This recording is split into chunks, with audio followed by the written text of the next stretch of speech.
Hello and welcome to Exercise Science Hub, the channel that makes fitness and exercise science accessible for everyone. Today, we're going to demystify the principles of fitness and show you how they can transform your approach to workouts. First on our list is the general adaptation syndrome. This concept explains how our bodies react to stress. It's a three-stage process: alarm, resistance, and exhaustion. When we start a new exercise routine, our body goes into the alarm stage. If we keep it up, our body adapts and resists the stress, improving over time. But if we push too hard, too fast, we risk entering the exhaustion stage, which isn't good for our health. Next, we're going to delve deeper into the principle of progressive overload. This is all about gradually increasing the stress on your body during exercise. To improve your fitness, you need to introduce new challenges or alarms to stimulate your body and promote adaptation. Remember the alarm stage in gas? That's where progressive overload comes into play. Imagine you're lifting weights. When you first start, the weight feels heavy, and your muscles struggle to lift it. This is the alarm stage. Your body is encountering a new stressor. But as you continue to lift the same weight over time, it starts to feel easier. This is the resistance stage. Your body is adapting to the stressor.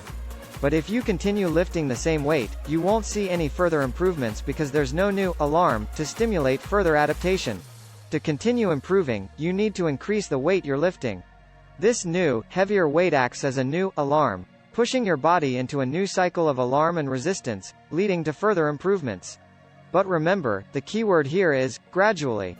Increasing the stress too quickly can lead to injury or burnout, pushing your body into the exhaustion stage of gas. A good rule of thumb is to increase the stress by no more than 10 to 20% each cycle. This allows your body enough time to adapt and reduces the risk of injury. Moving on, let's talk about the principle of specificity. This principle, also known as the specific adaptations to imposed demands, states that your training must be relevant to your goal. To illustrate this, let's consider two of the most decorated Olympic heroes in history, Michael Phelps and Usain Bolt. Do you think that Michael Phelps, a phenomenal swimmer, would have achieved his numerous gold medals if all his training were done on the track? Or could Usain Bolt, the fastest man alive, have achieved his records if he had focused his workouts on swimming? The answer, as you might have guessed, is no. The muscles and energy systems used for swimming are very different from those used for sprinting. Michael Phelps' races required a mix of aerobic and anaerobic energy release, while Usain Bolt's sprinting performance primarily activated the anaerobic systems. They trained different systems and therefore would not have been successful in becoming a good swimmer by running or becoming a good runner by swimming. So, if you want to improve your strength, you train your muscles to lift heavy weights. If you want your muscles to resist fatigue, which is endurance, you decrease the intensity and increase the duration. So, the principle of specificity can be summarized as this: the training adaptations must be specific to the system or muscles used and the stimulation placed on them. Make sure your training matches your goals and stresses the systems that are important for those goals. As you get fitter, you might notice your progress slowing down. This is due to the principle of diminishing returns. This principle is based on the assumption that we all have genetic limits. There's only so much we can lift, only so fast we can run, and only so far we can go.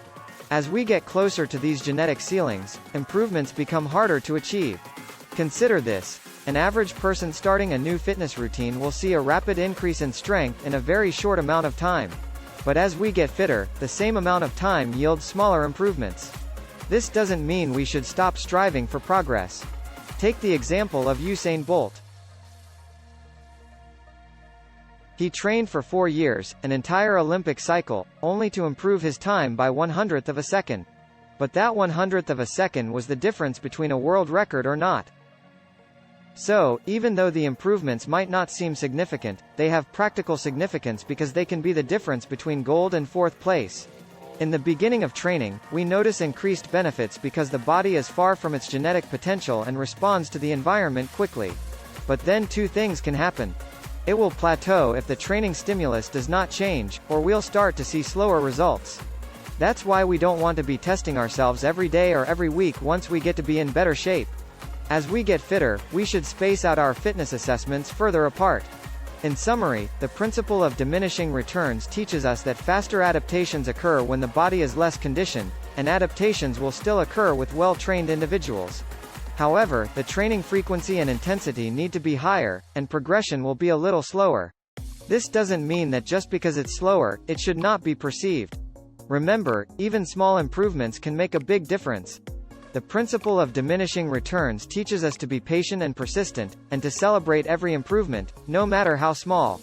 Finally, we have the principle of reversibility. This principle teaches us that if we stop exercising, our fitness level will decline. That's why it's crucial to maintain a regular exercise routine, manage your stress, and eat a balanced diet. The principle of reversibility reminds us that fitness is not a one-time achievement, but a lifestyle that requires ongoing commitment. Our bodies are incredibly adaptable machines. They respond and adapt to our environment. If our environment is one of physical activity, our bodies will reflect that. If physical activity is removed, our bodies will reflect inactive patterns. This principle applies to everything from our stress levels to our diet. You might have seen before and after pictures in ads for weight loss supplements or miracle diets. These pictures show dramatic weight loss, but what they don't show is that once the diet or supplement is stopped, people often gain the weight back. Unless you're a superhero like Wolverine or Deadpool, who can regenerate and maintain their peak physical condition forever, you're susceptible to the principle of reversibility. Remember, fitness is not a one-time achievement, but a lifestyle that requires ongoing commitment.